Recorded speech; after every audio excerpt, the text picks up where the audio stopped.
Activision devs do not play their own game. It's not your dad. Your dad doesn't support you. You should know. You worked at a coffee shop, you stupid. Rifle. My name is Casey, and absolutely not fucking Tanner, because my parents don't hate me that much. Hey, did they have just 8 patches lined up, but they just didn't release them because they were on break? No, you moron kids. Then we'll, of course, get into it. Change your fucking name and get scammed. He's feeling under the weather. I probably won't say another word until stay humble, so have a good pod, Raz. Rest rounds. Got it. Cal down. Stop. Rapid fire. Stop. Recoil booster. You gotta stop. I gotta stop. We are live. Welcome, boys and girls, to the Dropshot, a Call of Duty podcast. Episode number. Is this correct? Is this serial number correct? Is the VIN on this thing Yeah, correct? remember because last time I said we were a 226? quarter of the way through Season 3 and you were all confused because you thought I was talking about Warzone Season 3? I remember that happening, yeah. Fucking so, wow. idiot. Look at this guy doing deductions and shit. Okay, Einstein. Yeah, you ever why done don't math before? How about you settle the fuck down? Deduction isn't. Okay, anyway. Welcome to the show. Today, we're doing an episode, as we've said, and it is on our first impressions of Season 3.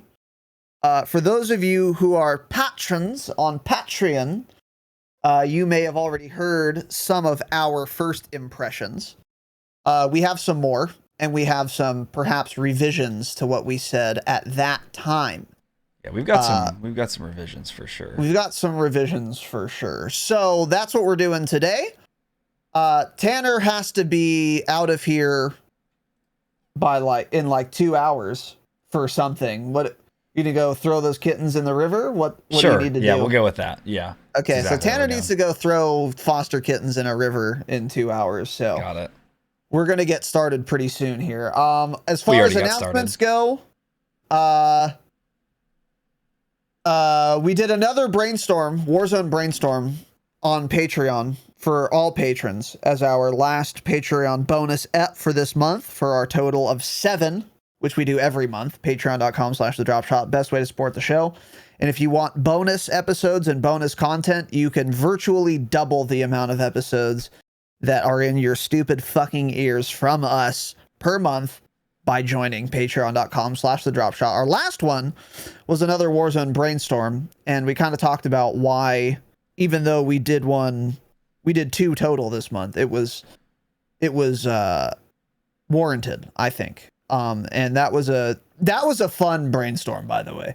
And we're going to get into one of the reasons why it was a fun brainstorm. We had a super special surprise. Oh, that little gun, that little thing. Sleeper, that thing, that sleeper thing, Yeah. that sleeper meta thing, that we talked about, which was both fun and exciting to experience. It wasn't. And to Fun talk for me. about. Well, yeah, until I equipped it, yeah. So we'll get into that as well. But that was a good episode, and that is now live for those of you who are patrons. Other than that, for the Damascus patrons, if you're here live, our movie night is tonight at 6 p.m. Pacific. There will be an event ping for you in Discord.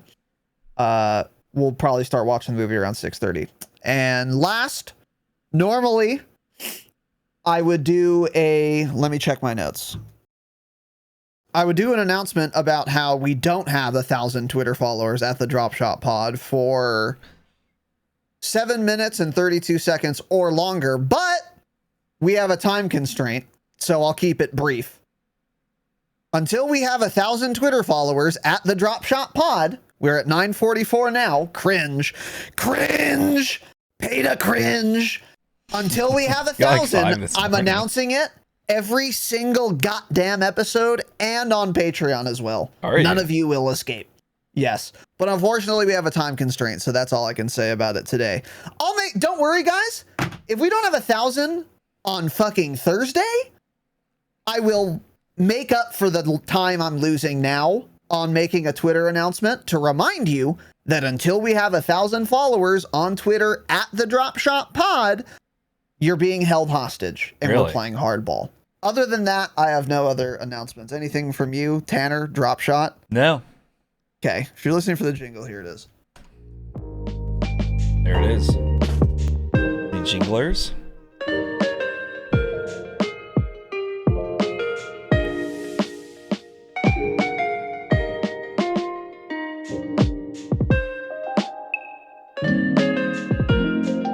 No one's pointed out your camera quality yet.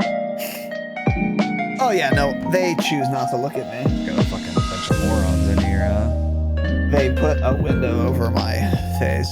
Yeah. As they should. I mean, You know, if you're on a phone or something, I'm you a can't fucking tell anyways pig. because it's so small.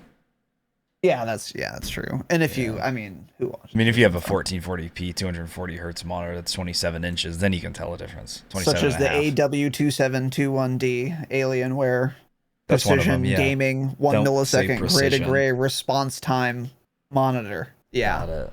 something like that.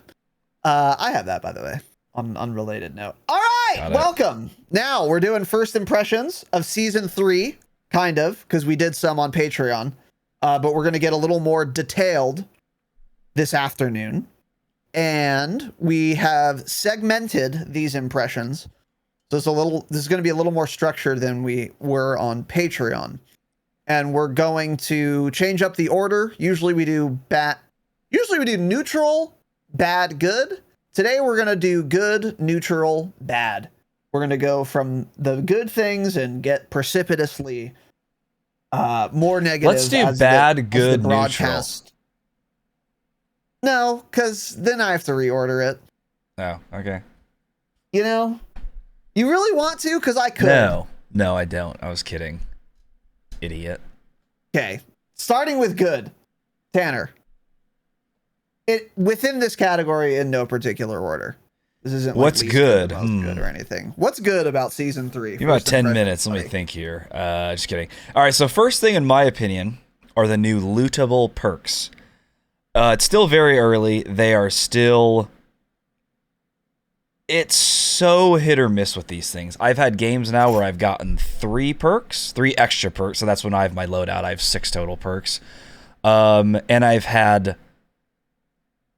I don't think I played a single game yesterday where I got more than 1 perk. Almost like they nerfed them. Maybe it's possible they could have done that. But having lootable perks is a cool addition.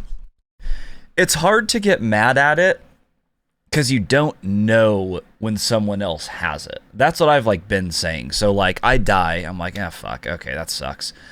But if I die and in the odd chance I get a kill cam at some point, if I see this person has their 3 loadout perks and an extra 5 perks, I'm telling you right now, I'm screaming. I'm going to be very upset at that. I'm going to be mad. But since they don't tell you what perks... I mean, they don't even tell me what perks I have after you pick them up. There's no UI for it on your screen. You don't know. You have to just remember for the rest of the game. Or if I get killed, so dumb, I just have no clue. So I don't know if this is a good thing or a bad thing, really. I guess it doesn't matter that much. It'd be kind of nice to know, though, what these people are using. You know, because the only one that's obvious is like tempered, really. So they seem fun. It's a good idea. God, dude, what if they take out loadouts in Warzone 2? What if this is more testing for Warzone 2 to just remove the loadout system, or remove the perk system so you can get loadouts and it's your custom guns, but you have to loot for perks. There's actually a lot of people that want that, by the way, because everyone likes blackout stations, so you can't even. There's no such thing as loadouts. You just have to loot perks and then like buy your custom weapon one at a time at a weapon buy. Yeah, I think you just designed Warzone 2. Actually, that seems entirely plausible. Unfortunately, you might be right. I don't think so, but it is possible, and it's Activision, so who the fuck knows? So on the topic of lootable perks, I've kind of turned around on this so far.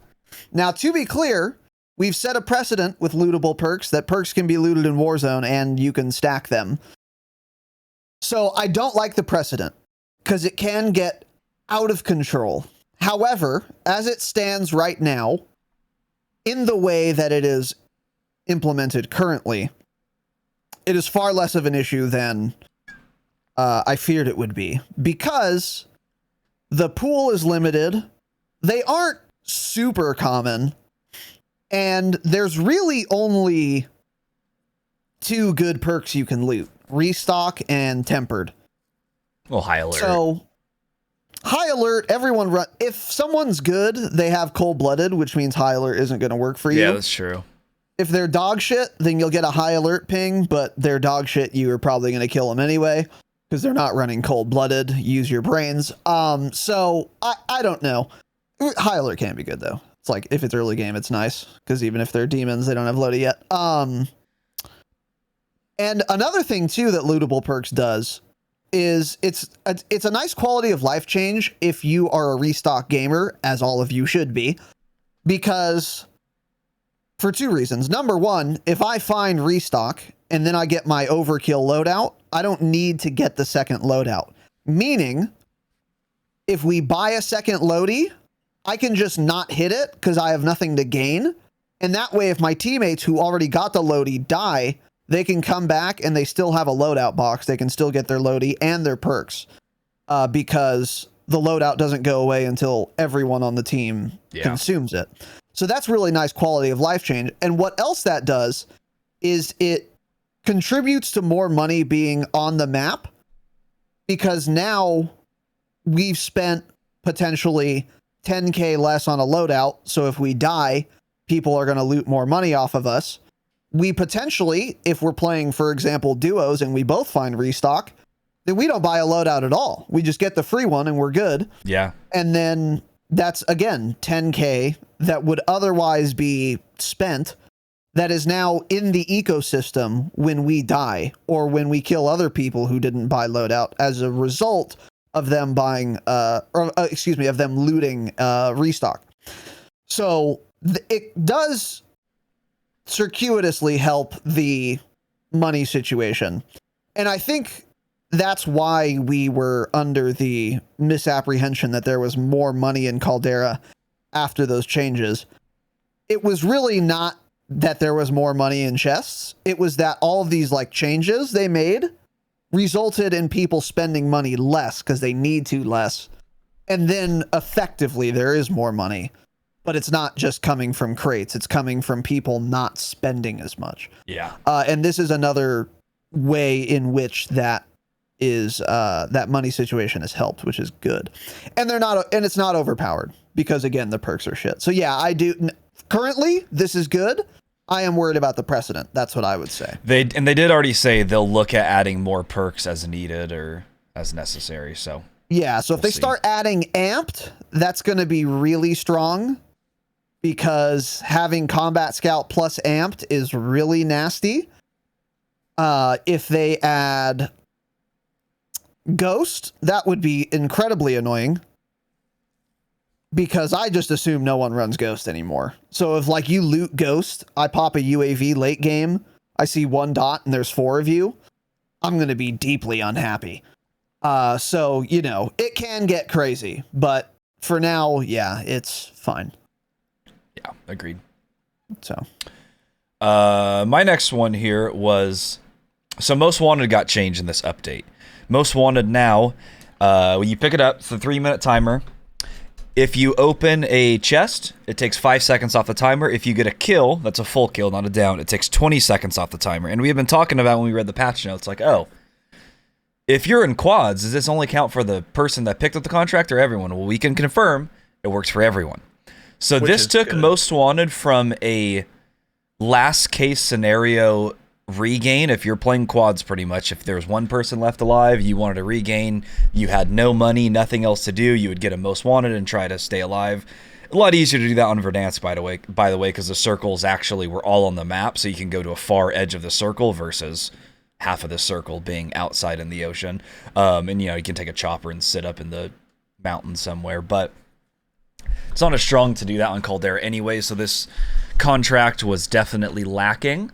This change made it actually viable, and we've now done this a couple times. We've grabbed Most Wanted off rip, looted capital, took that 3-minute timer down to probably about a minute, get the money, get the contract bonus going. Immediately after that, we pick up another contract, and we just start zooming and grooving.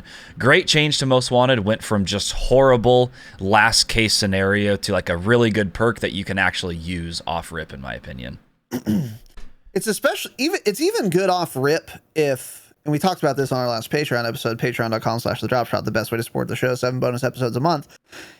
It's a great way to start, even if it's hot, because if you have your best player pick it up, then if you get in a team fight in like quads, at least one person usually dies on your team. If it's not the guy who picked up the Most Wanted, and he loses his gulag because this gulag is probably the worst gulag we've ever had. So it doesn't matter. It's RNG. It doesn't matter. Then you don't have to buy him back. You just wait till the most wanted timer ends, which is going to be very short, like Tanner said, like a minute if you get it off rip, because no crates are open yet. So that's another way in which this is really nice. And it's something I would just never do prior to this change, because 3 minutes is too long. That strat isn't viable with a 3-minute timer that is not discountable, but now it is. So yeah, this is a really good change too. And it's not like it made it overpowered. It just made it worth picking up. Yeah. By comparison with other contracts. Yeah, because like I said, it was harder to use this than it was on Verdansk. Verdansk, you saw it most wanted all the fucking time in a chopper, flying across the map, landing on top of a roof somewhere, landing north of, Quarry or something, and just sitting up there waiting for it to expire. So it's kind of hard to stay away on this map. So this is a very good change, in my opinion. Yeah, for sure. Next is... this is a kind of a weird point. Having a new contract is cool. I like the idea of a sabotage contract. I especially like how it pings like a random vehicle that enemies can get in. Yeah. That's a cool way to do a contract, because you might be getting a bounty on accident if you pick up a sabotage, I think that's a fun, flavorful way to do something like a sabotage contract, because when we thought of it, we thought it was just going to be like some NPC kind of fucking like vehicle that is like not just a normal ass vehicle. It's cool that it is, and the fact that there is a new contract at all, I like adding new contracts. I think that is good. Having more variety is nice. The more types of contracts there are, the more targeted you can make your contract, track be. Like if we really want to, if we're 2K short of Lodi and we're not close to a buy, a sabotage is a great contract to get, because you can get the contract, go to the car it pings, don't destroy it, drive it to a buy station, destroy it. You get the 2K from completing the contract. You get an armored Bertha dropping right on you while you're buying a loadout at the buy station with your teammate in that incredibly overpowered 50 cal protecting you all while you're picking up your Lodi. That's cool. It's cool that that's an option. And we're going to get more into this contract, don't worry. The downside is obviously the Bertha's insane. It's entirely too overpowered. It should have already been nerfed. I have faith that it will be nerfed soon. And once it is, this is going to be a great contract, and I'm a fan of it. And any new contract, I think, pretty much is going to be good, unless it's like completely not worth doing or entirely too overpowered. And after this Bertha gets nerfed, I think it will be neither, which is good. Yeah, I agree. We'll have more to say about this later, but I also like just having new contracts in general, It's always a good thing, in my opinion. Exactly. Yeah, for sure. For sure. What is this? My next thing here was the map changes are always good. As little as small as they may be. The peak overhaul, nice. I haven't landed there enough. I don't really have a whole lot to say. I've only been there like once or twice so far. Seems better. Seems like there's more chances to just not die right up top right away. Yeah, just better. More spread out and open it, because it's always been such a hot spot. So to have it kind of bigger and more areas to go, I think just makes it a better POI in general. Runway also really cool changes there. Went from a terrible POI to a really nice looking one. The only issue is the circle just never goes there. So a POI. Yeah, but it just doesn't matter, because every single game the circle is either on the northwest side of the map or a southwest side of the map. So hey, I've never had a chance to land runway because it's never once been in the circle. Dude, literally true. I don't think I've seen it in the circle. Yeah. So it looks really cool though. I've been there one time. I think seen it more in the fucking in the pregame lobby than anything. That's when I've seen most of runway. But it looks really cool. great changes there. Let's just change up how the circles work, right? Give me peak endings so I can play the rest of the map. I don't care. And yeah, I've been saying since since early on in Warzone. After playing Fortnite, it'd be so nice to have more map changes, and we just don't get them often enough. I get it's probably difficult to do. I get, especially with Warzone, every POI that they add or map change they make would be a buggy disaster for probably weeks or a month or two by the time I would want another map change to come in, and then it just keeps stacking on top of each other. But map changes are great to see. It makes things feel fresh, changes things up. Yeah.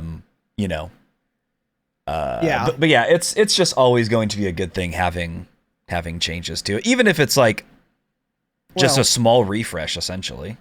I mean, you can bitch about dig site all you want. I'd rather have dig site than just bushes there. No, I'm saying Verdansk had bad map changes. Oh, for sure. Yeah, that's true.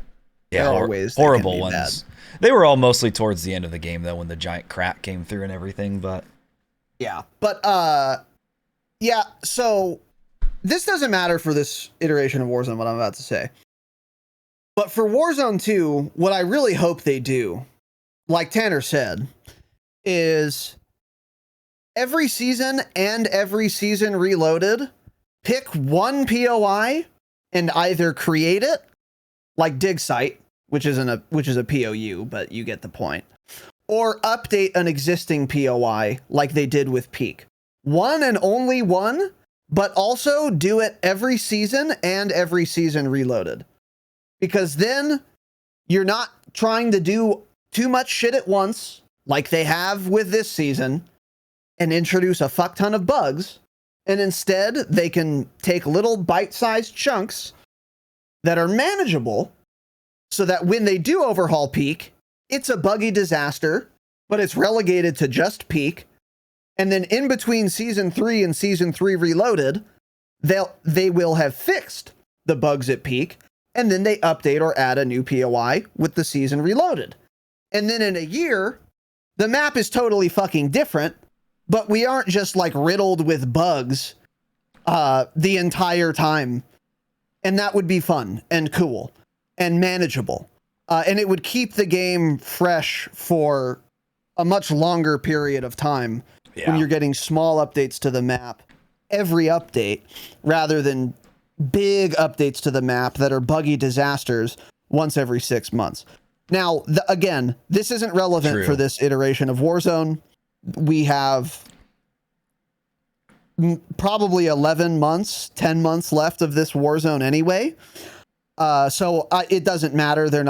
If they did that for Warzone now, the map wouldn't look that much different by the time Warzone 2 came out. It would look fairly different. I would still take it, but they're not going to do that. But hopefully for Warzone 2, they change up how they're doing the map shit.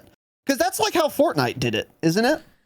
Like they would just remove Tomato Town and make it something else for one season, and then like they would have later, insane they change one other thing. Every single season, the map would essentially be brand new. Yeah.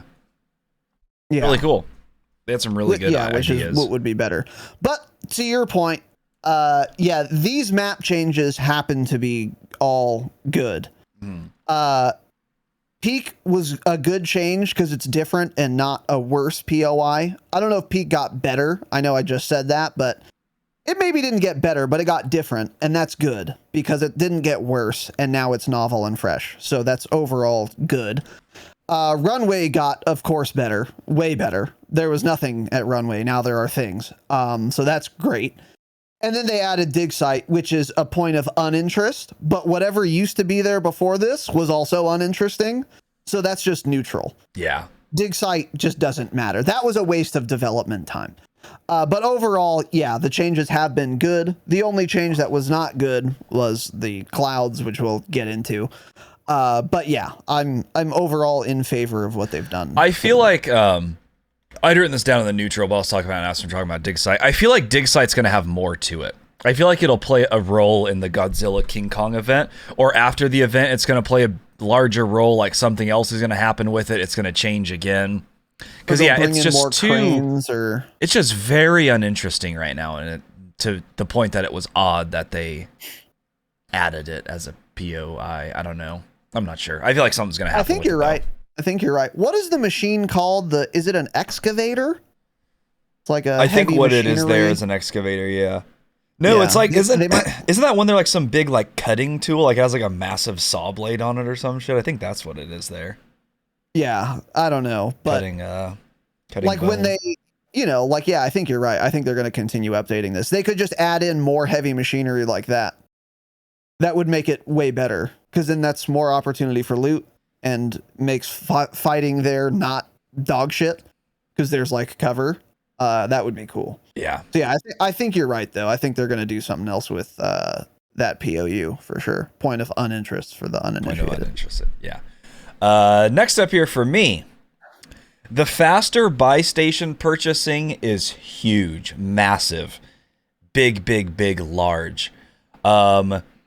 This is especially big for K-Bam players. We've always complained about this. I've posted on Twitter one time, and every controller player on Twitter reamed me and said, "You're a fucking idiot. It's faster on keyboard and mouse." And I said, Never misclick the and file. I just never responded to any of them because I'm just like, got it. I play with controller players. I see how fast they buy me back. I play with K-Bam players. I see how slow they buy me back, right? So fuck you. So I misclicked the confirmation screen so often. Here's what you don't understand. If you're on a controller, where's my controller at? Get that sucker out. I don't know where Let's it do a is. live demonstration, man. Let's just pretend I have one. Here, let's just pretend this Dropshot mug is a controller. So I would. Available at the dropshot.com/store. Is there? Yeah, I think we have a few left. I need someone order one, by the way. I'll ship that out, whoever that was. Yeah, I'll do it get this some. weekend. Let's order some merch, by the way. Yeah, order some merch. The dropshot.com. We have a merch store. There's Check the it mug, out. Yeah. So on a Highest controller, quality you go up to the buy station, you press A.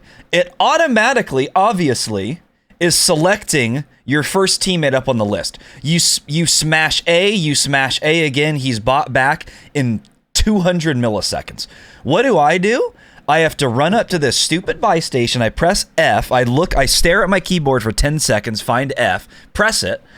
And then this massive screen comes up and it says, what do you want to do? Do you want to buy someone back? Do you want to buy something? So I grab my mouse. It's too sensitive. I'm shaking because I drank too much coffee. I try to click on my teammate I'm getting shot at. As soon as I get shot, I physically flinch in real life because I get scared. I miss the person's name and I'm dead. What do you do on controller? You press the button. You press the same button 3 times and your whole team's bought back. I have to move my mouse around 4 fucking feet, pressing buttons to click on my teammates. And are you sure you want to buy them back? No, I'd want to leave them dead. No, I don't want to buy them back. Are you stupid? So now I have to drag my mouse down because, hey, it doesn't automatically hover over the confirm screen for me, right? Fuck you. So now I have to drag my mouse down and then hit yes to confirm. So this made it so much easier for me, so much faster. Not that was controller players' fault, by the way. Well, of course not. It was. You know what's funny is you guys can thank me for this change, by the way, because remember I tweeted at Beanox like a month ago and was like, figure this shit out. And they put the change in. That's what they did. And You should Beanox tweet has at listened to me make some before. other changes if that's true. Yeah. I should tweet at Raven. Give me a and some damage bitches. clamp. Yeah. Yeah, true. Yeah. I could. But anyway, so this is massive. I mean, it's good for controller players too, but I think especially this puts K-Bam players more in line with being able to buy back almost as quickly. It's good for controller players too, because now Yeah. they have to press 3 buttons to buy 3 teammates rather than 6. Yeah. Well, they have to press 1 button either way, but I'm 3 surprised they times don't have an instead of 6 auto times. buy all teammates option for controller. That would be. Yeah, why don't Only they have that controller. actually? If I have the money, That's a there good should be an idea. option to auto. No, because then no, it doesn't matter. Yeah, I Not said auto, but there should be there should at the top of the list. There should be an option that says like buy all dead teammates back. that. Yeah, And but then just does it sums for auto? you. Does it auto put it on that one? Does it auto select that one if you have the money? You know.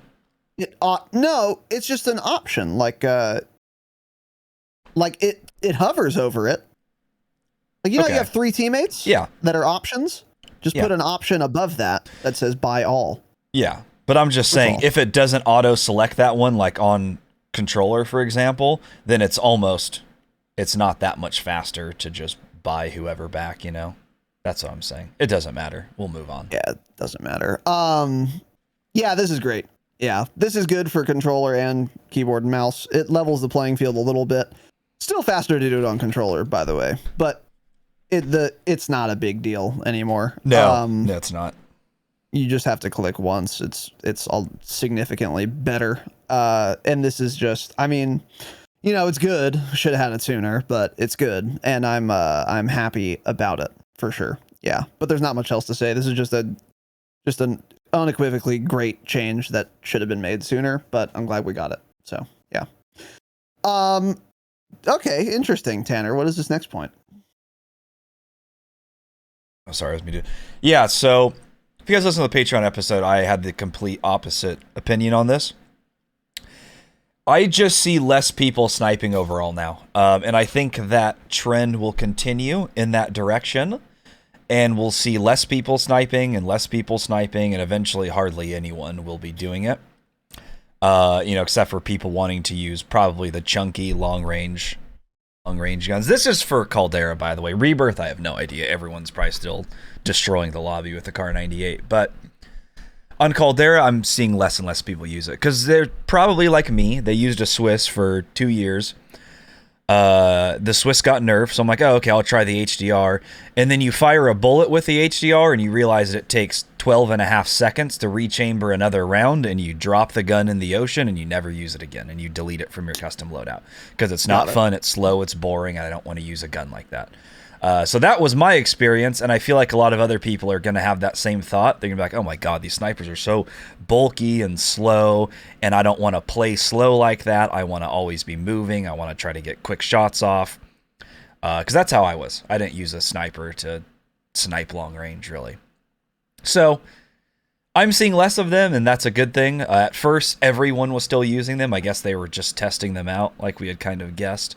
But I'm just seeing less of them in general, and that's a good thing. Less one-shot downs is never going to be bad if you're the one receiving that.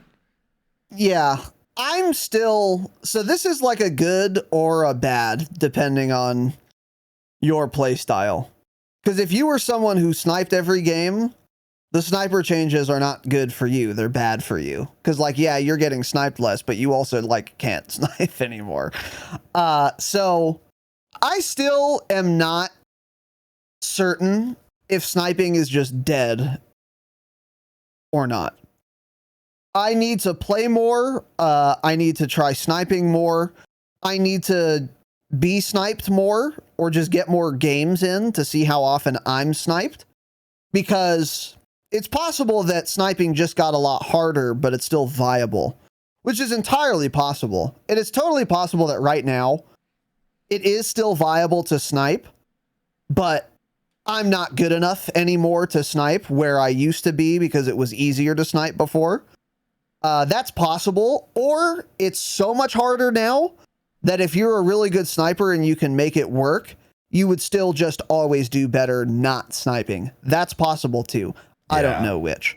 If you're someone who never snipes, this is potentially good for you because you don't snipe anyway, so all that means is you're going to get sniped at less often.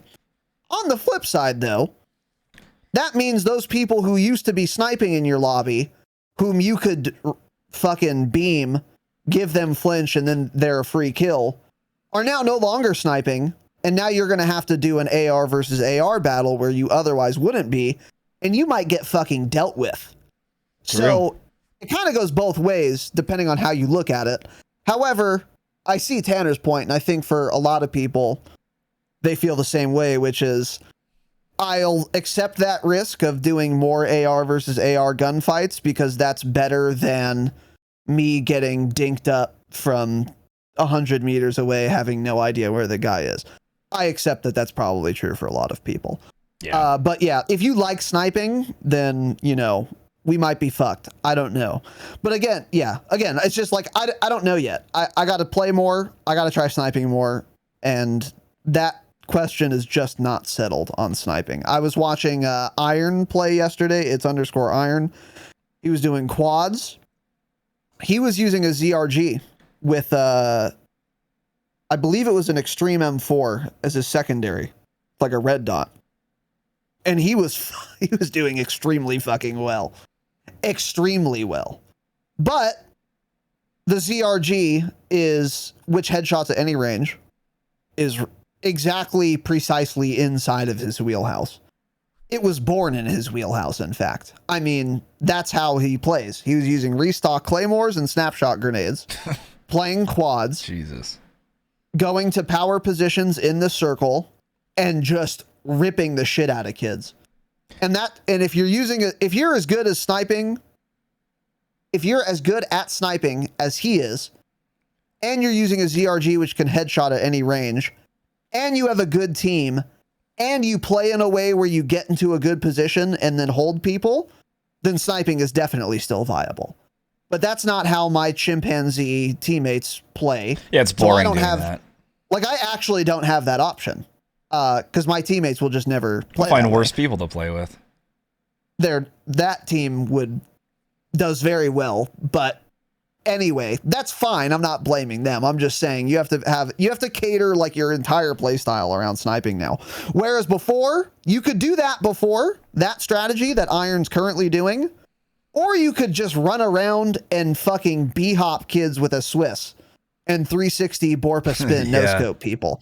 So like this option that Iron's doing has been an option before and is still an option, but the alternative sniping playstyle that was viable with my chimpanzee teammates is no longer, I think. Yeah, so I agree. We'll get more into that as the time goes on. I can't imagine still using restock Claymore on this map, by the way. There's no way that benefits him more times than like thermites or semtexes or almost anything else. I refuse to believe with the way he plays, it absolutely does. I dude. refuse to believe it. No, you're wrong. Okay. That's cool, but you're wrong. Got it. And he's wrong. It's not to get kills. It's literally just like it's like a camera. Like, it's like a home security device where an alarm goes off when someone enters your house. It's like, oh, my Claymore went off. I have no intention of getting a kill with that, but now I know they're coming. Yeah. Yeah, true. But anyway. But yeah, for you, never use Claymore. Yeah, of course. Yeah, got it. Ape. Got it. Fucking dumb ape. And this is the best thing of all on this list for me. Dumb bitch ape. For you on the receiving end of my barrel, this is going to be very bad for you. This is a surprise, dude.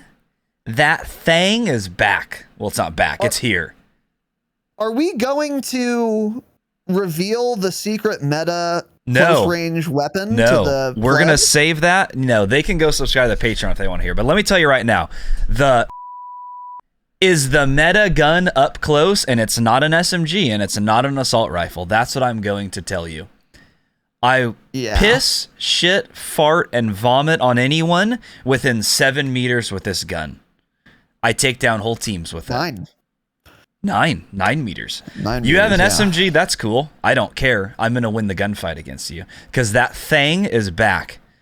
That thing stays on you. And maybe the weapon category it's in, it may start with a shot. It may end with a gun. It may be in the shotgun category. I'm not telling you what shotgun it is. You can figure it out or go to patreon.com/thedropshot and listen to our latest.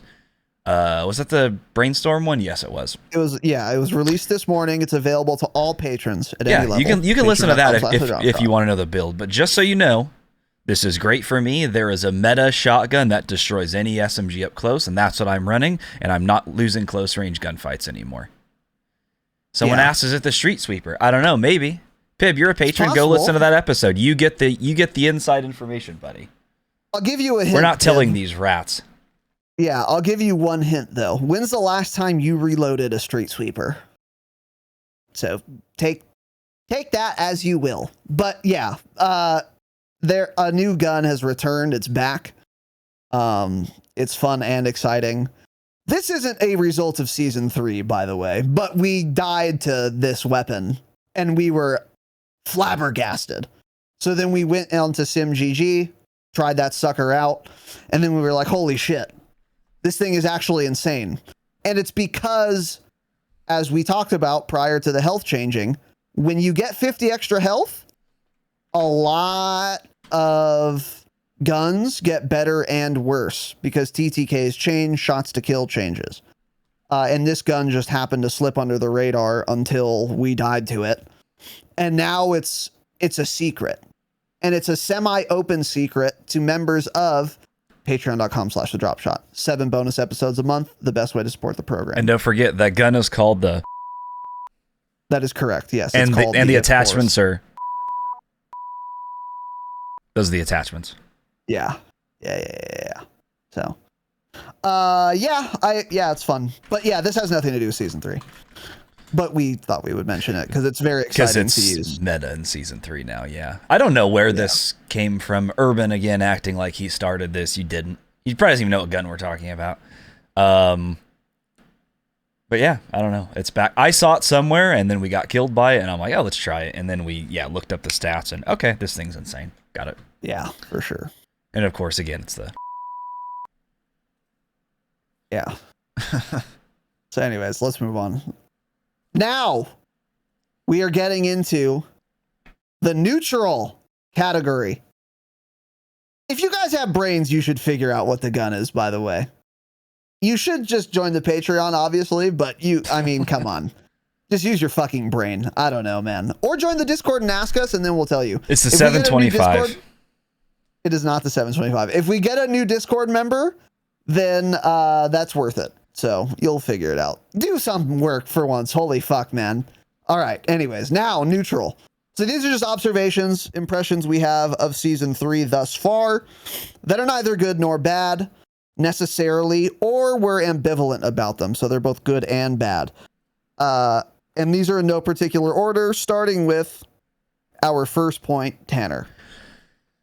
Lighting is not any worse. On Patreon initial impressions, this was one of my hot topics. I said it's considerably worse. Hot take alert. It was a hot take alert. I put a little disclaimer in there. I disagree with that statement now. Now, are people saying the lighting, the lighting, the visibility, are they saying it's better? Are those people insane? Yes.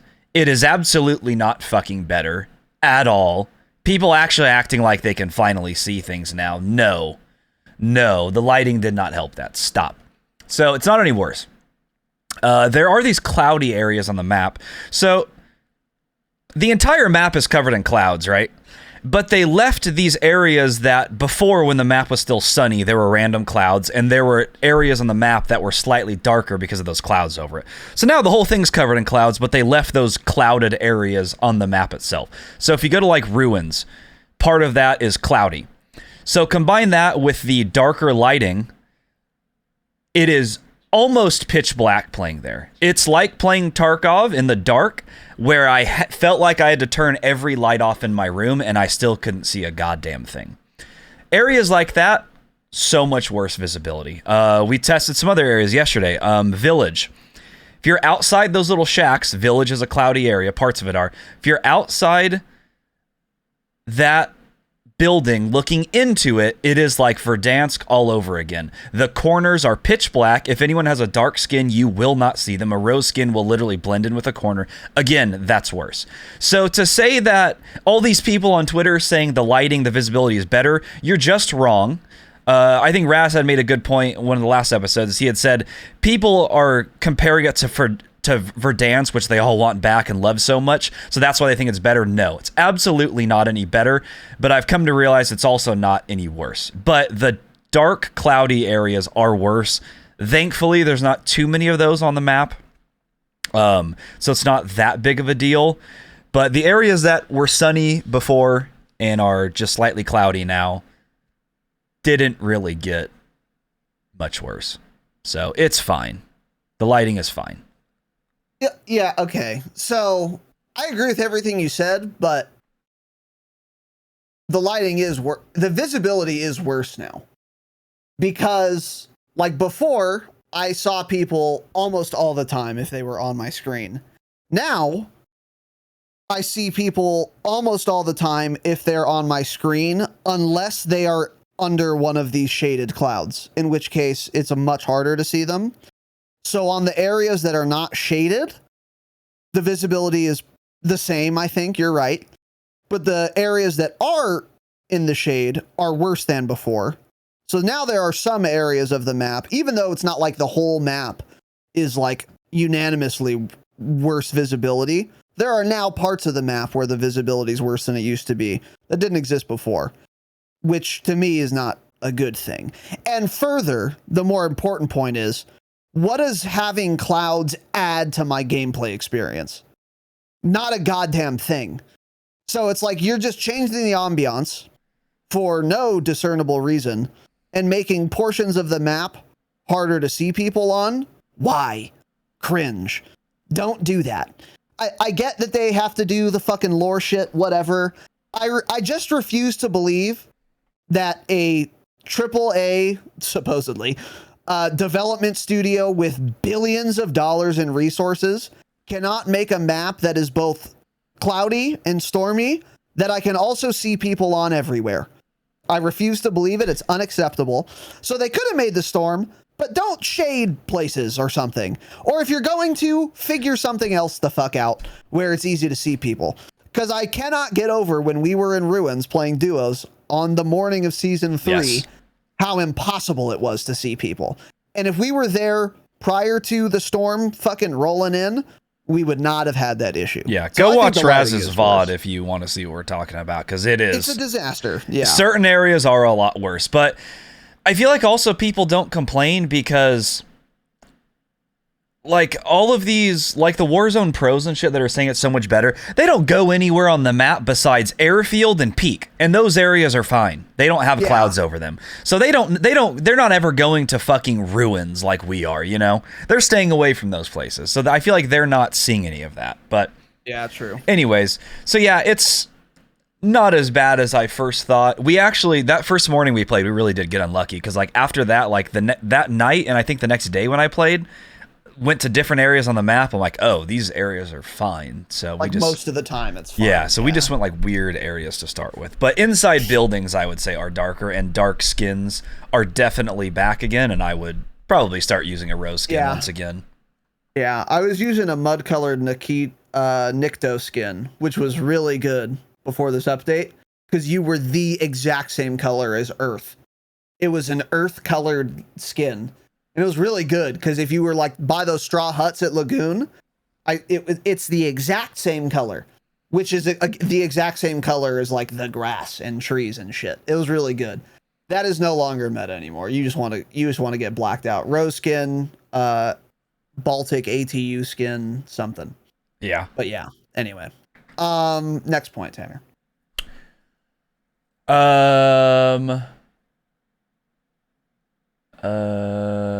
I don't know why I even put this here. We basically already talked about this. Yeah. I don't know what that. Yeah, never mind. Okay. Next point. Factory is officially chalked. Raven, they listened to the pod enough. They heard us talking about Factory. No one else ever talked about Factory because, again, the pros, none of them ever go there either. They're all peak mains. Factory was the best spot on the map for the last, however long it's been in the game, month and a half. Since it came out, yeah. I don't know when Factory was added, but there is at least, no exaggeration here, by the way, at least 50% less chests there than there was before, at a bare minimum. There were certain areas in the main building that we would land in. You would drop down low, and there's this one little spot at the bottom of a silo. There would literally be 1, 2, 3, 4 chests right there. You don't even have to move. You can stand, look at all of them, and open all of them. That is just gone. It is difficult to find loose loot there. It's difficult to find chests.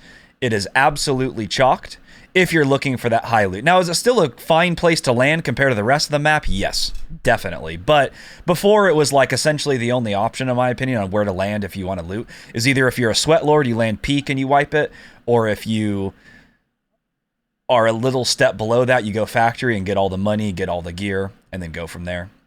That's what we were doing. It's not insane anymore, which kind of sucks because it was so easy to find loot there, and the rest of the map still doesn't have loot or money, so we have to just look elsewhere now. But that's why contracts are so important now too.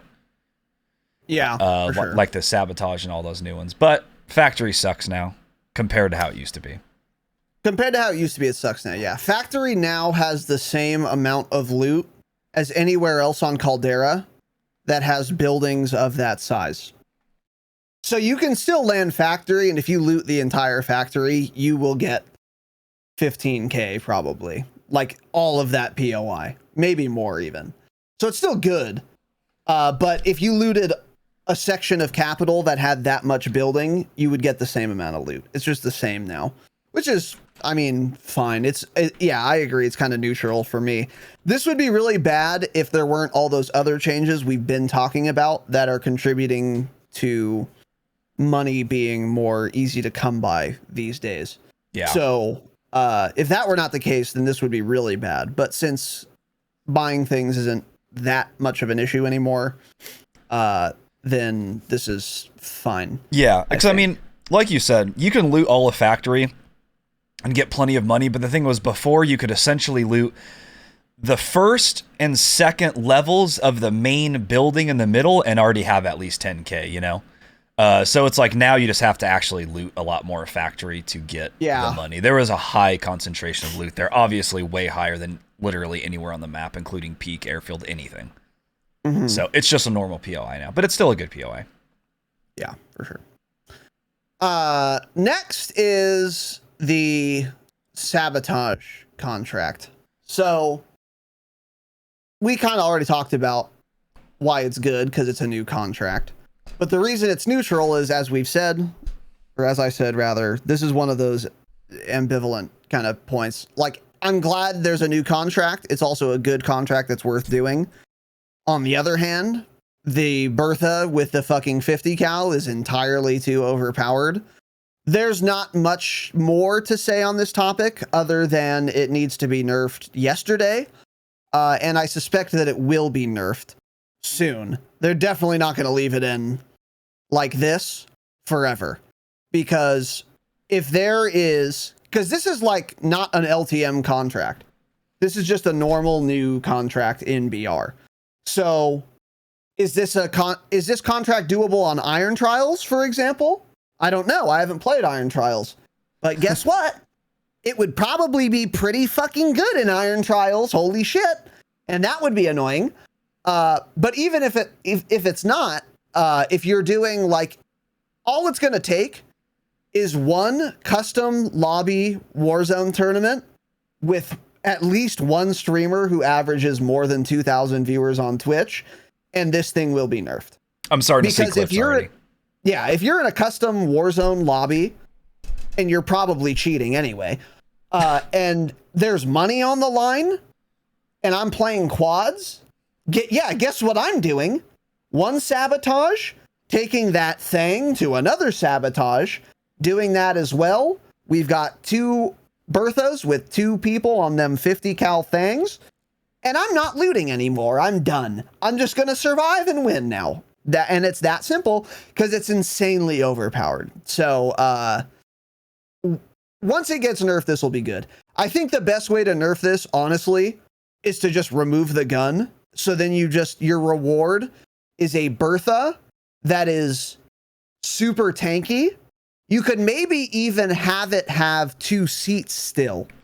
So currently, the Bertha has just 1 seat. If you want to get in it, you have to like climb in the back. And the armored Bertha has 2 seats, one of which is the 50 cal. So you could remove the gun, but keep the seat. That would make it way better than a normal Bertha, as well as the increased health pool.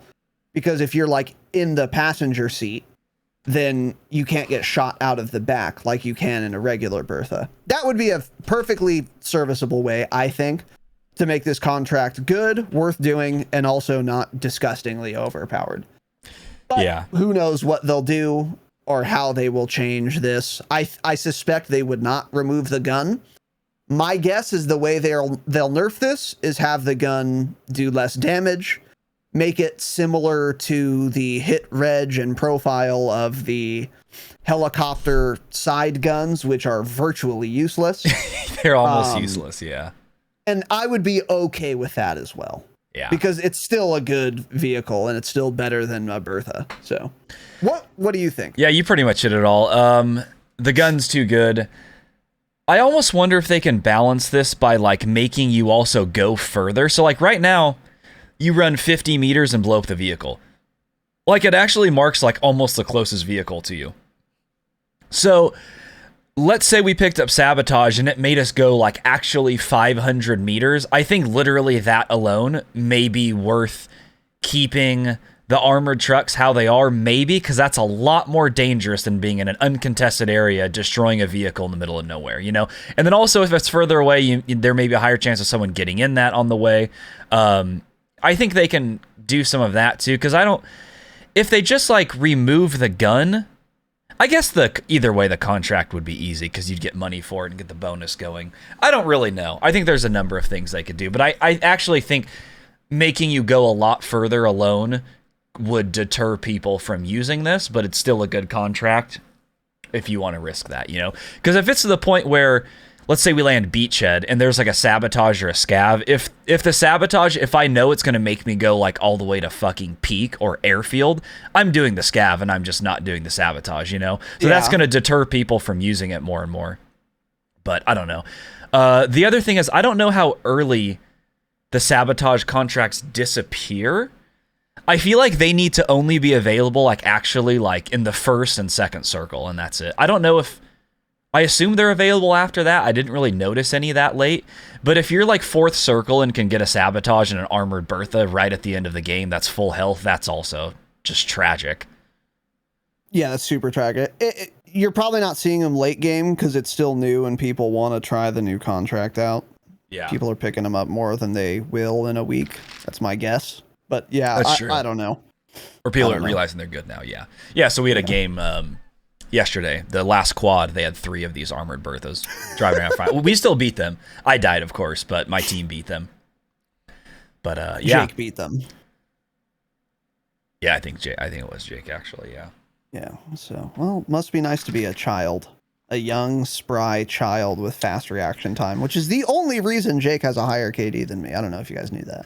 Actually, the only reason, it's just age. Yeah, he's not any better. It's literally just age. Yeah.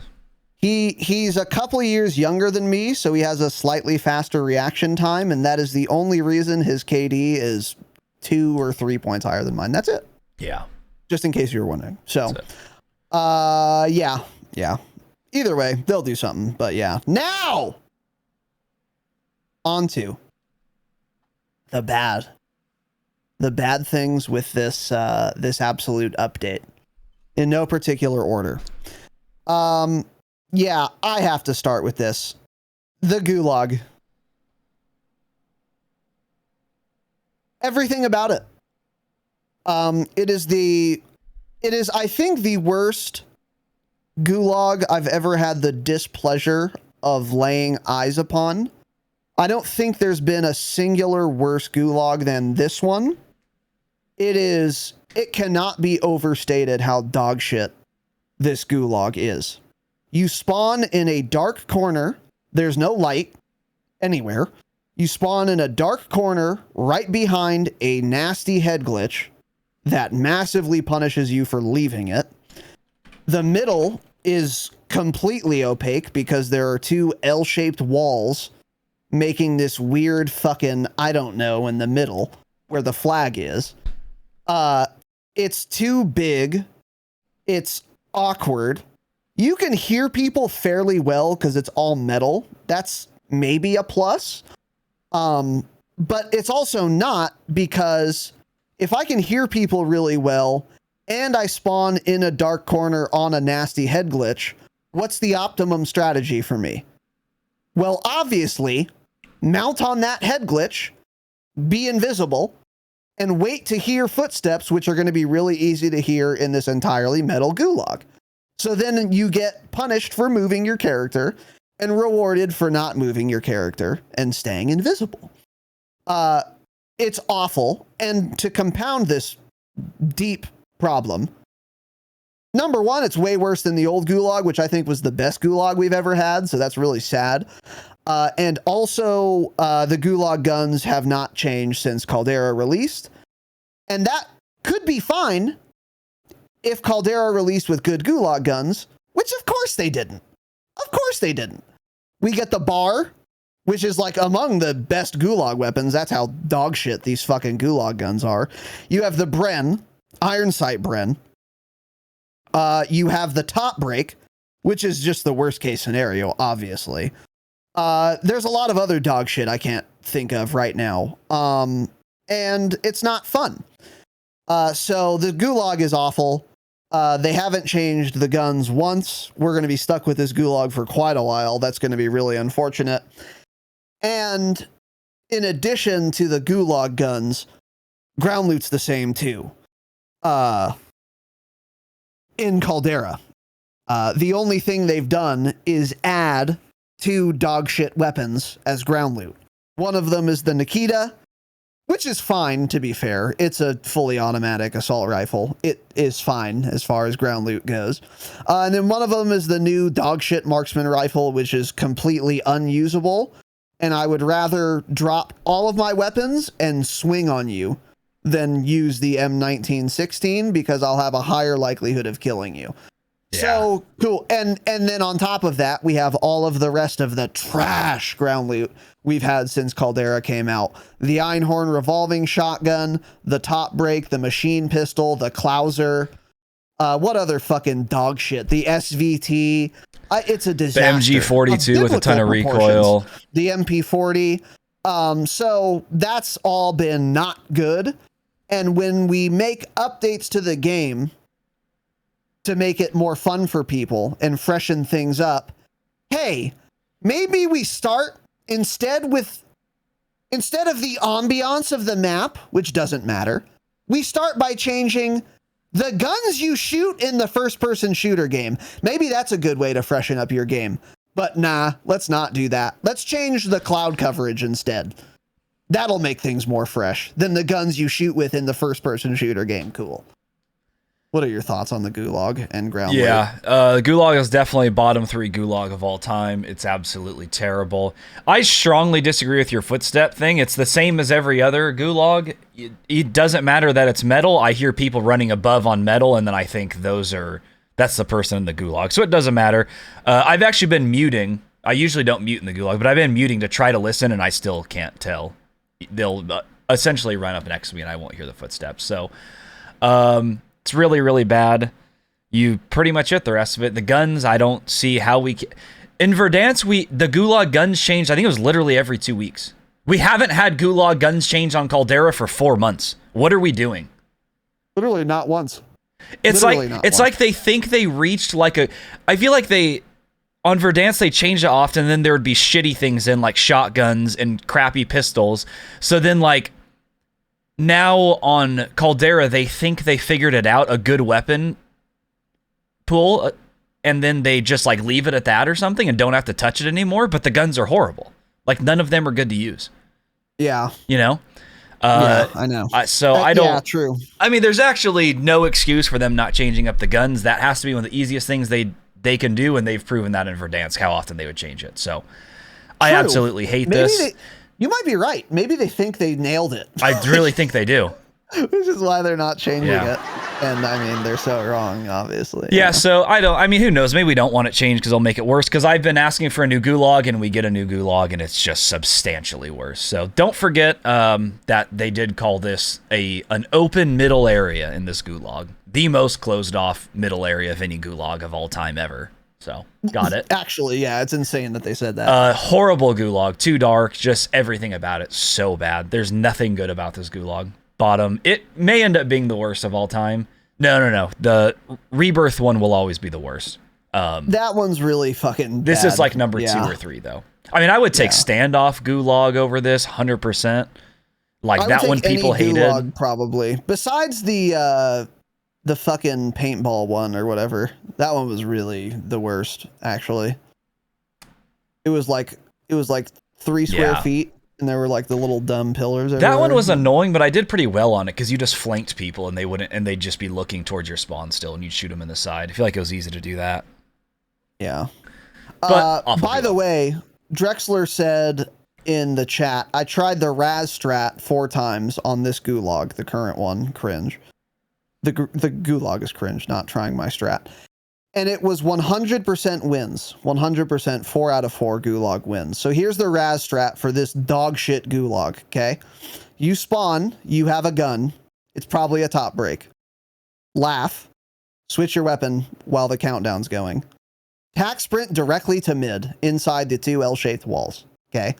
And then switch your gun while you're doing that so that by the time you're in mid, you have your gun back out. You take the gun off to go a little faster. It's not totally necessary, but saves you some time. And then you're going to jump on the barrels inside of that middle room that are closest to the enemy spawn, which is going to be like in the corner. And then you're going to sit on the barrel, crouch, turn around, and not move a goddamn muscle. Because the flag to cap it in overtime, it will be directly in front of you. You have 2 walls behind you. You can't get wall banged, as far as I know. And then you just wait for them to panic and rush to try to cap the flag and sound whore the whole time you're doing this. And then you kill them and they have no idea you're there. Because they can't see you because the gulag's entirely too dark. I've lost, I think, once so far doing this strategy. So and I've won like 6 times. That's a good point, because I've won actually more times in this gulag. Rather than shooting someone, I lay prone and start capping the flag. Because they're like, people don't know where to go. They don't know what to do. They take so long. By the time they realize I'm capping it, I'm like 3/4 of the way done. I hear them walking or sprinting around the corner. I'm laying prone. They're looking too high up. I pre-fire and I get the win that way from capping it. I've got so many cap flag wins so far.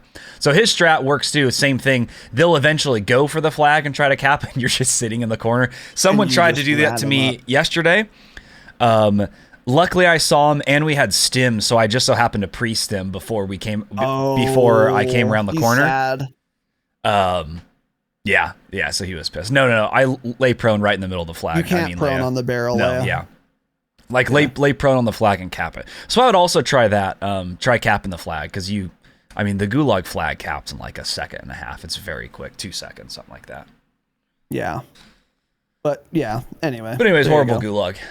Dog shit. Oh, and then also what you're saying, ground loot, really, really bad as well. Same thing to be said. They haven't changed it. The new guns blow. Smile. Yeah, smile for sure. Next, Tanner. Next was yours. Oh. Wait, okay. the gun thing or the Bertha? That's fine.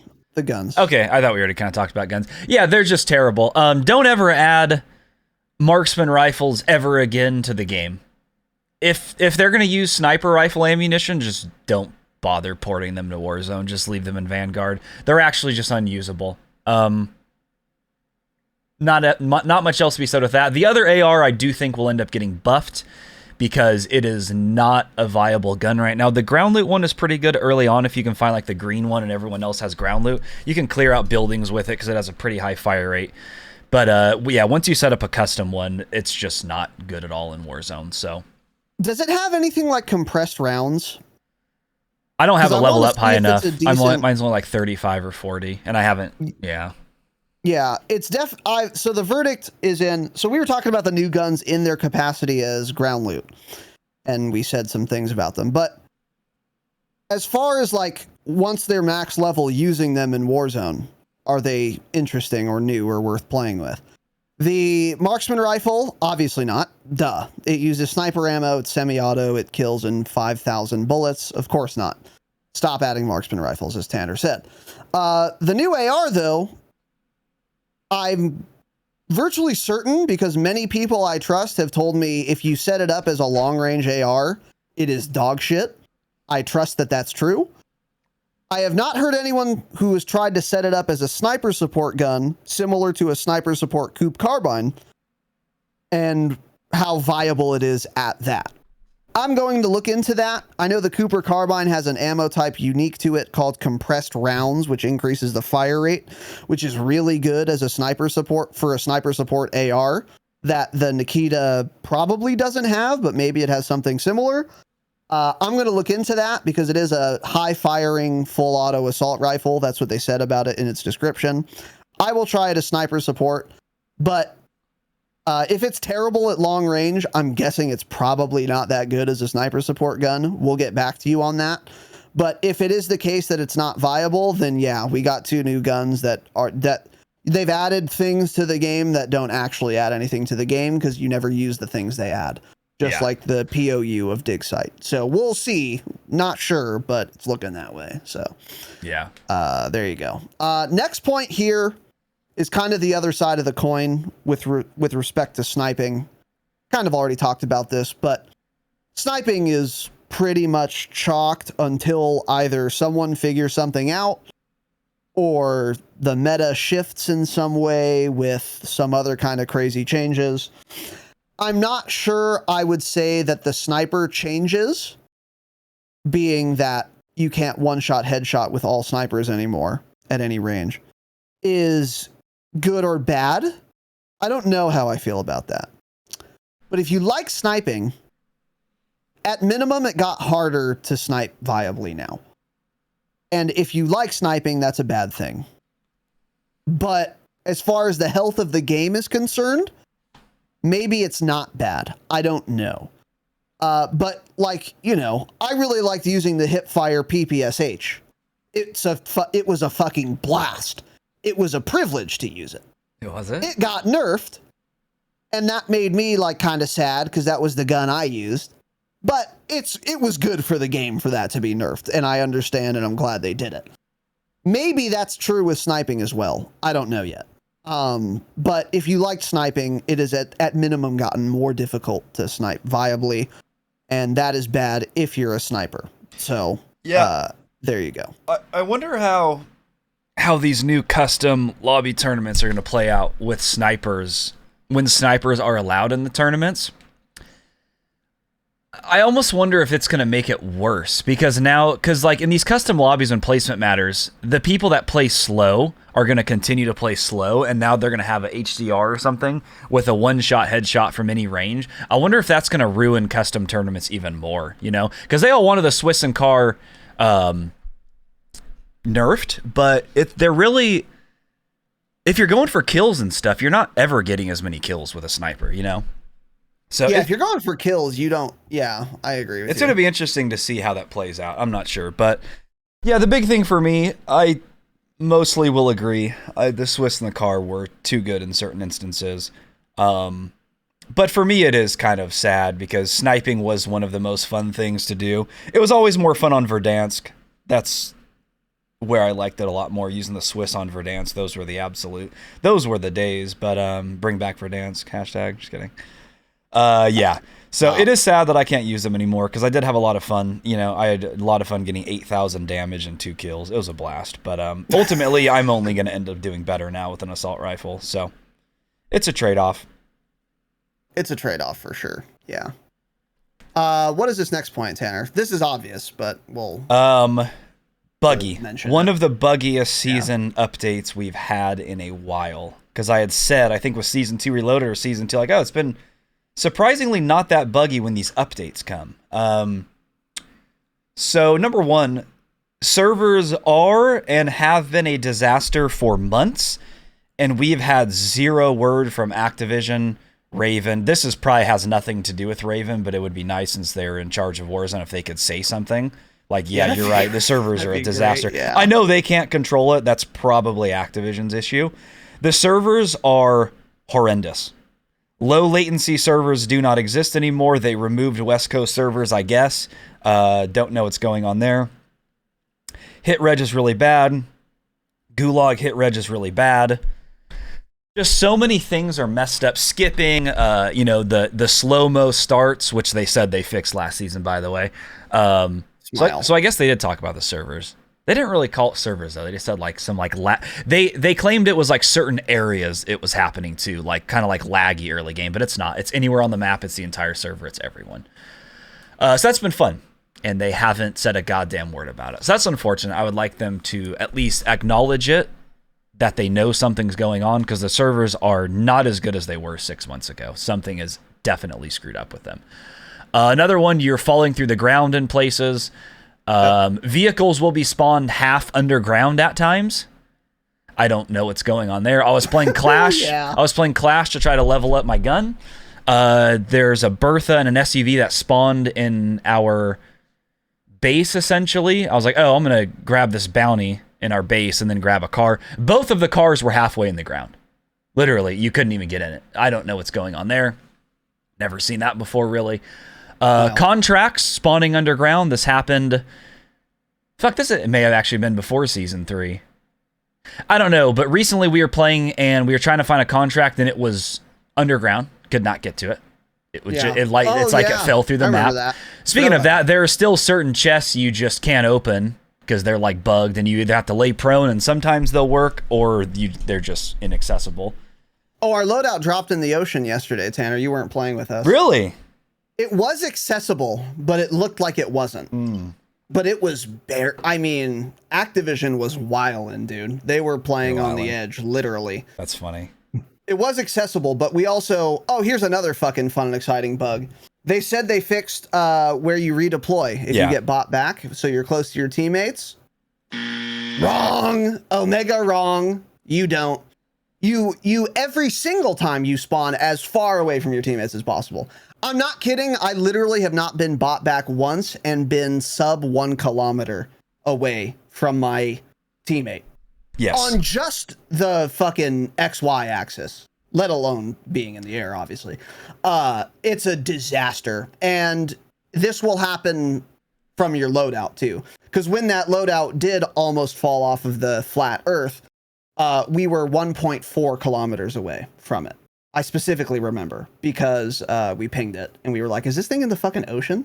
It was 1.4 kilometers away when we came back from Gulag. Smile. Jesus Christ. So there's another fun and exciting bug. Which yeah, is really cool. I had written that down too. It's they literally said in the patch notes that you spawn from the Gulag either close to your loadout or close to your teammate, and it is actually the opposite. It's like it spawns you. If you're on the exact east of the circle, it will literally spawn you on the exact west. If your team's on the south side, it does straight north. It's like opposite of you on the circle every time. It's absolutely bugged. It's so bad that it seems intentional. Literally, yeah. I don't know how. It's crazy. It's like they meant to put in the patch notes, oh, it'll spawn you on the opposite side of the circle now, wherever your teammates are, not directly on you, because that's what it's doing. So that's fun and exciting. That's a nice little bug. Very annoying too, especially if you haven't grabbed your first loadout, you die early, you get back from the Gulag, you're like, oh shit, all of time to grab it, even though circle's closing here or something. No, smile. You're 1,800 meters away. You're not making it. And smile, yeah, for sure. And there are definitely more things that I'm forgetting, but this season update has been more buggy than usual, it seems. For sure. But, on that topic too, I have heard, we've had people tell us console performance has been getting a lot better. I think it was Justin. Someone in chat was saying today that this update with the lighting actually made the visibility on console better. So maybe that's where a lot of this is coming from. I'm not sure. That's good to hear, though. Hopefully less buggy for them. So more of them can, play the video game. That'd be nice. But that'd be great. Yeah, for sure. Yeah, pretty buggy overall.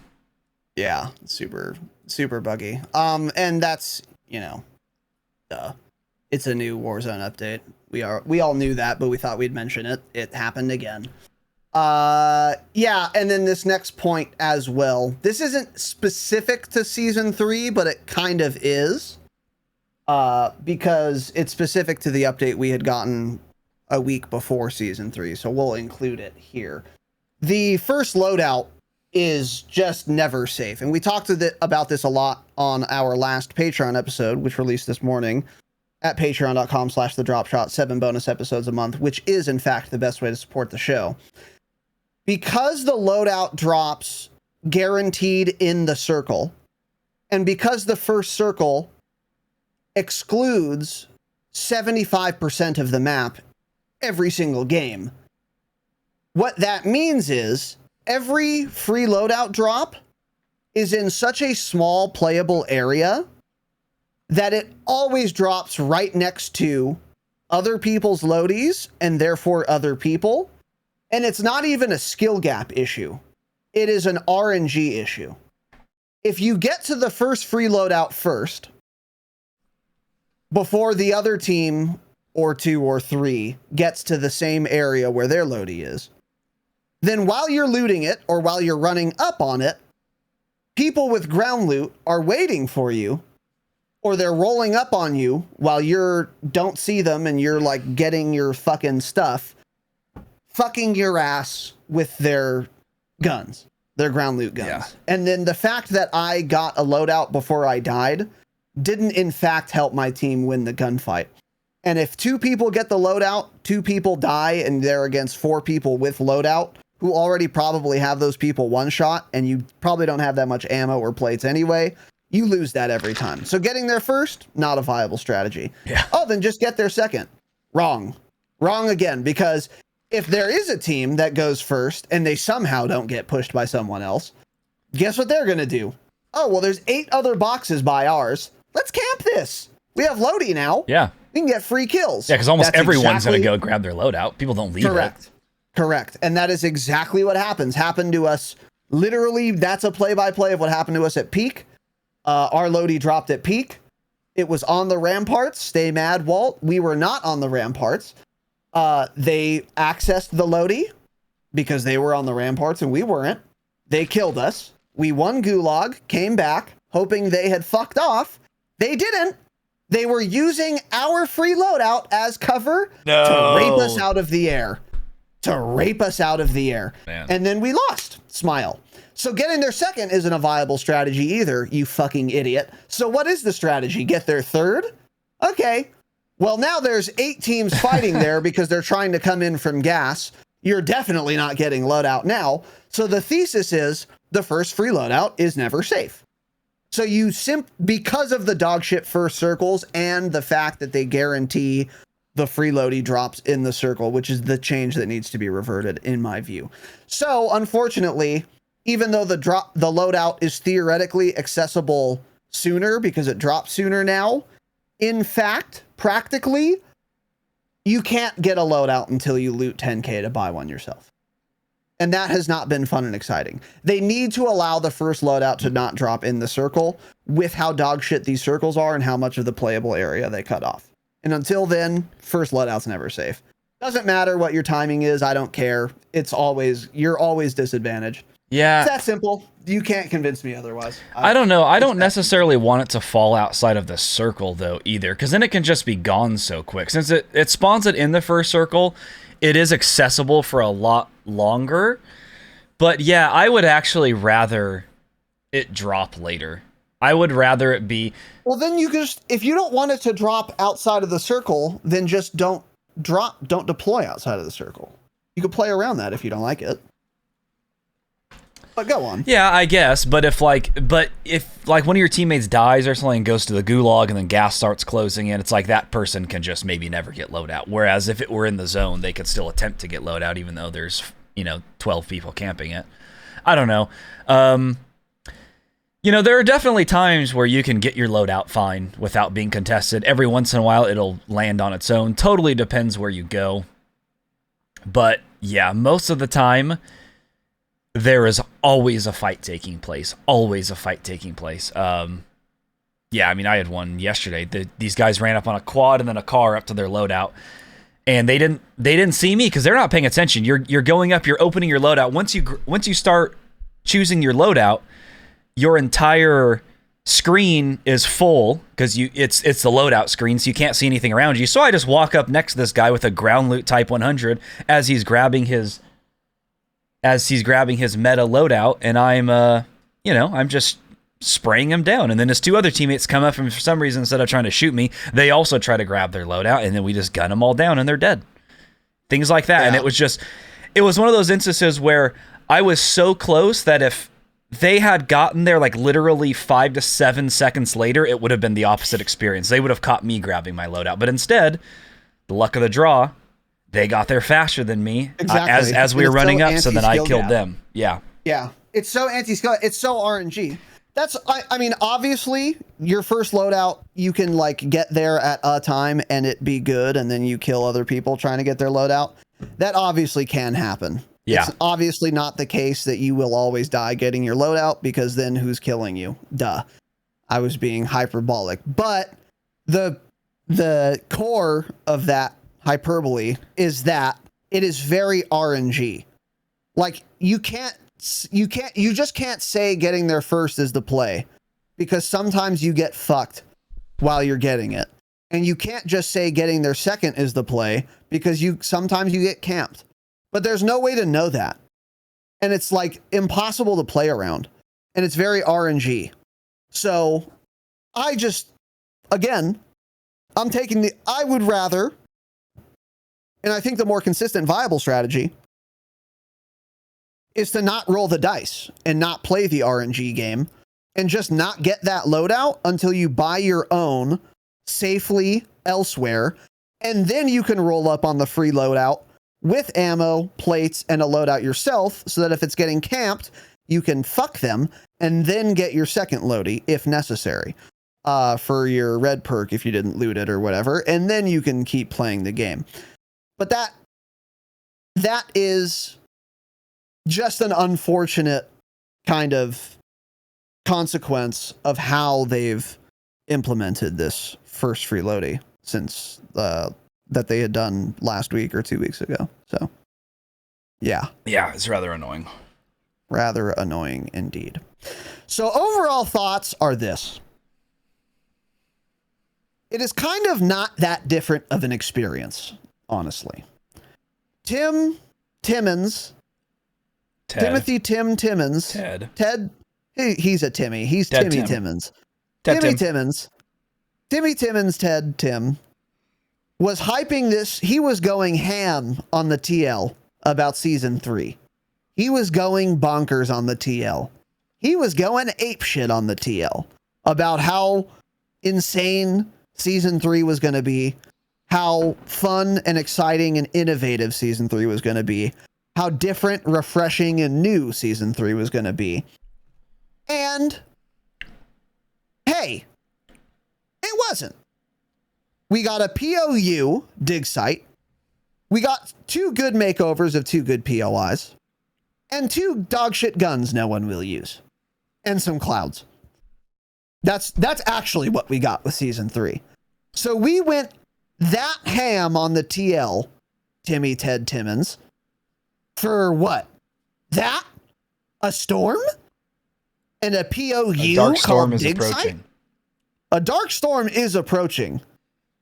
And it is my enthusiasm for season 3 Reloaded. That's the dark storm. I'm kidding. I am fairly excited. Maybe we'll see. But I won't believe Ted.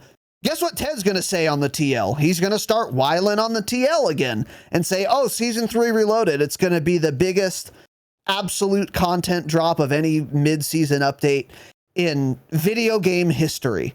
And I won't believe him because he said that about season 3. Now, I will say, however, on its own, season 3 is fine.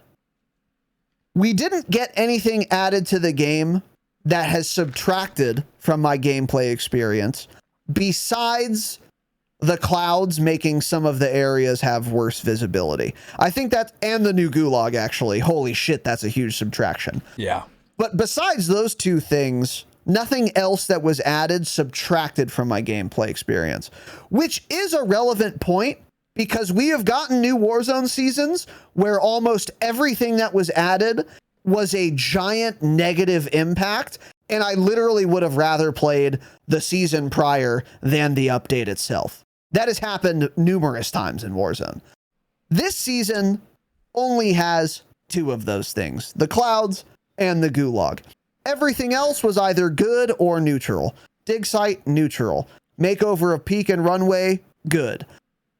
New guns, neutral, because they're unusable. New contract, good. So overall, it's different. The novelty's also good, and therefore I would rather play now than prior to season 3, but not by a huge margin, and certainly not by as large of a margin as Timmy Timmons was making it sound on the TL. What are your overall thoughts? You summed it up. Not a bad season, but the amount they hyped it up, it didn't live up to that whatsoever. So that's kind of unfortunate. I mean, I guess that's our fault for listening to, what a developer says when they're really excited about it. I mean, the season 2 launch was way better than this. So balloons. Yeah, so this was, to me, a letdown, but also there may be a lot more coming with this event. Maybe we'll get some surprises with that event as well that'll change up the game. But season 3 so far, and maybe that's what he's been referring to the entire time, is the Godzilla event, which will probably be fun. Will it be fun for more than a few times? Probably not, but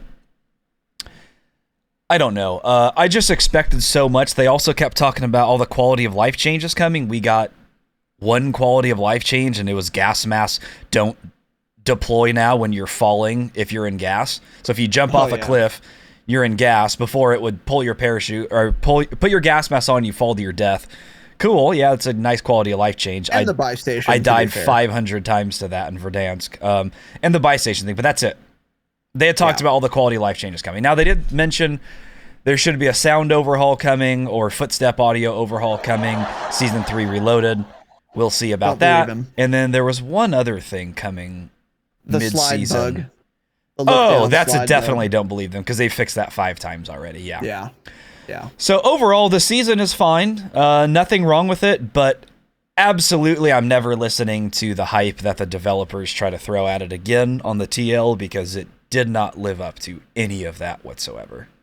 Correct. Which now I get it. They're developers. They're excited. Looking back, it probably is. They're mostly talking, or he was mostly talking about like the Godzilla King Kong event. I bet. Which will be fantastic. The first time playing that will probably be really, really dope. Like, holy shit, this was cool, man. But the overall game really didn't change that much with this update. And to be fair to Ted, like if I was a developer for a game I've never played and have seen a stream of twice, and I looked at all of the changes we're making on paper, I would actually think, wow, this is a lot. If I was, again, a dev who has never played Warzone before, which Ted, of course, is. But because all the Activision devs do not play their own game. So that's to be fair to Ted. However, in practice, again, just kind of underwhelming, oversold. But we still have the event coming, so that'll be fun for an hour, as Tanner said. And then we're going to get the new SMG, other POI updates. I am excited about the Horizon, but as I've been saying for a while now, it's all a waiting game for Warzone 2 for me at this point. This is all an appetizer. These are hors d'oeuvres. These seasons are hors d'oeuvres for me. And they will hopefully tide me over. They will keep me not starving until dinner time, when it's time to feast on Warzone 2, which I genuinely have very high expectations for.